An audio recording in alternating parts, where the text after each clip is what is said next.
Assalamualaikum warahmatullahi wabarakatuh. Salam dan bahagia Bapak Ibu guru hebat. Perkenalkan, saya Haryanti, guru biologi di SMA Negeri 18 Luwu Utara.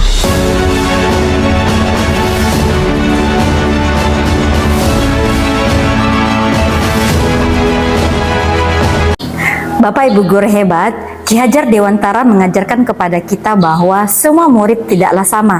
Mereka memiliki minat dan bakat masing-masing, sehingga kita guru perlu memberikan sumber belajar dan proses pembelajaran yang sesuai dengan karakteristik dan kebutuhan belajar setiap murid, tentunya untuk mencapai satu tujuan pembelajaran yang sama. Nah, hal ini dapat dilakukan melalui strategi pembelajaran berdiferensiasi. Pembelajaran berdiferensiasi ini unik dan kompleks, sehingga menjadi tantangan bagi saya dalam menerapkan di dalam kelas dengan karakteristik murid yang beragam. Bahkan masih ada beberapa murid saya yang masih belum lancar dalam membaca. Sebagian besar kurang aktif di dalam pembelajaran dan tidak percaya diri. Nah, pada video kali ini saya akan membagikan praktik baik yang telah saya lakukan, yaitu pembelajaran berdiferensiasi menggunakan metode state rotasi pada mata pelajaran biologi materi bioteknologi kelas 10 di SMA Negeri 18 Luwu Utara. Pembelajaran berdiferensiasi dengan metode state rotasi dapat memenuhi kebutuhan belajar setiap murid. Bagaimana itu? Yuk ikuti aksi saya dalam video praktik baik berikut ini. Sebelum pertemuan berlangsung, saya menyiapkan bahan ajar berbasis web sesuai dengan gaya belajar murid dari hasil asesmen diagnostik non-kognitif. Saat di dalam kelas, pembelajaran saya mulai dengan saya mengecek kesiapan murid, memusatkan perhatian murid dengan teknik stop yang dilanjutkan dengan pemaparan tujuan pembelajaran. Selanjutnya, saya membuat kesepakatan bersama murid mengenai hal apa yang akan dilakukan pada kegiatan pembelajaran. Keseruan dimulai ketika saya memberikan pertanyaan pemantik. Menurut kalian, apakah makanan yang dibiarkan tertutup yang berhari-hari tidak dapat dikonsumsi lagi? Nah, disinilah proses investigasinya. Selanjutnya, saya memberikan aktivitas dan tantangan pembelajaran sesuai dengan kesiapan belajar setiap murid berdasarkan hasil asesmen diagnostik yang telah saya lakukan di awal pembelajaran. Kemudian, saya membagi menjadi 3 kategori kelompok, yaitu kelompok paham utuh yang terbagi menjadi 1 kelompok, paham sebagian terbagi menjadi 4 kelompok, dan belum paham yang terbagi menjadi 2 kelompok. Aktivitas belajar dibagi menjadi 3 state, yaitu state A, state B, dan state C. Pada state A, murid melakukan pembelajaran dengan mendengarkan penjelasan materi dari guru. Pada state ini, memenuhi kebutuhan belajar murid yang bergaya belajar auditori. Pada state B, murid melakukan pembelajaran mandiri menggunakan infografis dan buku bacaan. Pada state ini, memenuhi kebutuhan belajar murid yang bergaya belajar visual.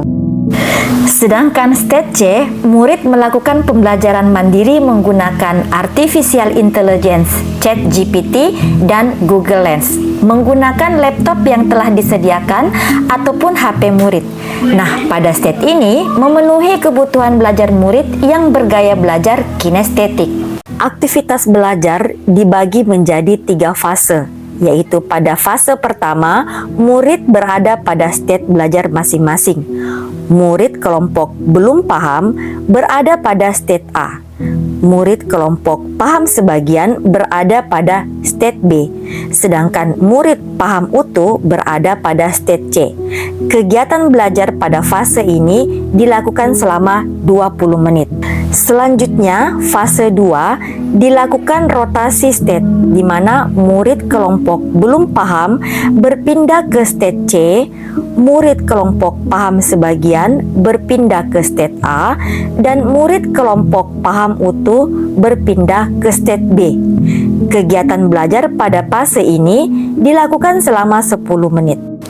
Nah, pada fase 3 kembali dilakukan rotasi state. Murid pada kelompok paham utuh berpindah ke state A, murid kelompok paham sebagian berpindah ke state C, dan murid kelompok belum paham berpindah ke state B.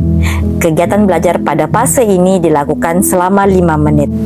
Kegiatan ini bertujuan agar murid mengkonstruksi pengetahuannya sendiri dengan cara belajarnya melalui beberapa sumber belajar sesuai tingkat kesiapan belajar dan gaya belajar mereka. Tahap selanjutnya dilakukan sesi elaborasi sebagai penguatan konsep.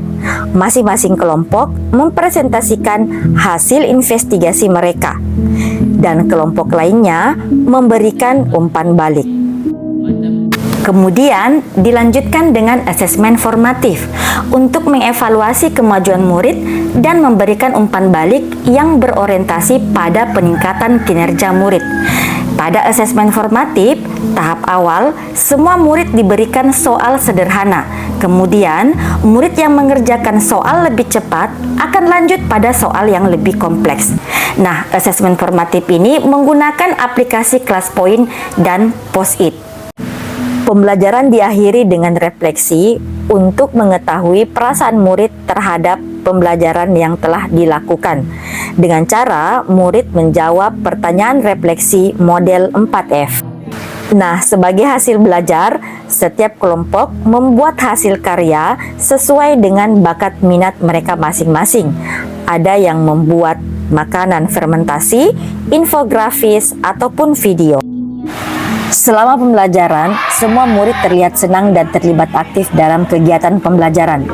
Jadi selain murid belajar, saya juga sebagai guru belajar dari kemampuan dan kreativitas mereka. Pembelajaran kali ini lebih seru dan menyenangkan. Kami bukan hanya belajar dengan satu arah, tetapi kami belajar dengan 4 step. Step yang pertama yaitu konsultasi dengan guru. Yang kedua yaitu mencari informasi di chat GPT. Yang ketiga yaitu kami melihat infografis. Dan yang terakhir yaitu diskusi kelompok. Semoga metode ini dilakukan untuk pembelajaran selanjutnya.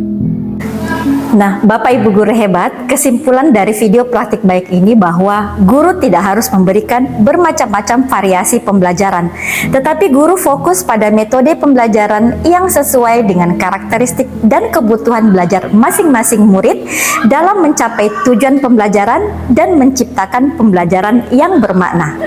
Itulah video praktik baik yang telah saya lakukan, semoga bermanfaat. Assalamualaikum warahmatullahi wabarakatuh.